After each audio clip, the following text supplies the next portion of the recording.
So how much does G earn versus like how much do they spend? I'm assuming there's a lot more expenditure than there is. Okay, so I can't share numbers, but what I can tell you is October 2022 is when we got into VCD. So 2017 August to October 2022, 5 years, the amount we have earned double of that from 2022 October to now. So in the last 2 years. So, and have the expenses also increased in that Probably four manner? times, 5 times. Of course, of If our course. revenue has gone up, our expenses have also gone up if significantly. if the expenses have increased, how do you afford to keep going? Like, other expense is obviously more than your revenue.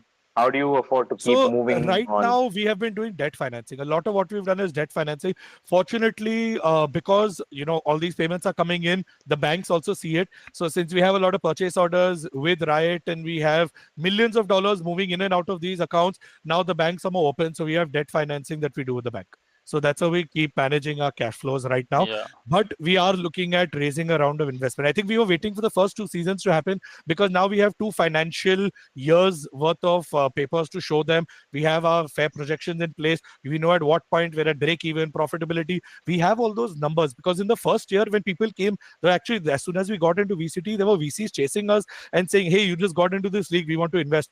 We didn't know where to value ourselves at, what kind of revenue we would be expecting, what kind of logistical things we've done. We've spent the last 2 years figuring out operationally, structurally, everything where we're at. We're in a very comfortable place. The only thing that we were struggling with was the competitive side, which season 3 onwards, when we talk about the roster, is also sorted out now. But I think operationally, we're in a very comfortable place now. And now we're Speaking looking to of go to that, market and raise funding. you mentioned profitability as a thing, Right. right? Hmm. So there's a certain point in time in the future where you are going to be profitable. Is that close by, or is it closer than you think, or farther away? Okay. So this You can will choose sound. to you can choose to dodge No, that, but I will tell you that though I want to say this because it's going to sound very funny because it's true. People will know this soon enough because these records end up being public on paper. On paper, as of financial year filing 2024, Global Esports is profitable.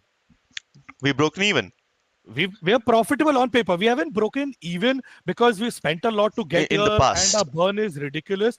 But on paper, as of our tax filings, Global Esports is a profitable company that has generated more than. I can even say this because probably you're going to see this in the tax. Actually, let people do the hard work. I won't say the amount. People, you can go on public records here. You can see that Global Esports is a officially profitable company as of income tax returns of financial year 2024. We are also consolidating and scaling up a lot of our operations. When you talk about profitability in the scale that you guys are talking about, I think the next 2 years we'll be in a very good place. I think Global Esports will be in a very good place in the next 2 years. And for all of y'all that are here, अगर like नहीं किया है, subscribe नहीं किया है, now is a great time. It's free. आपको बिल्कुल भी 1 सेकंड से ज़्यादा नहीं लगेगा. I appreciate it. Thank you very much.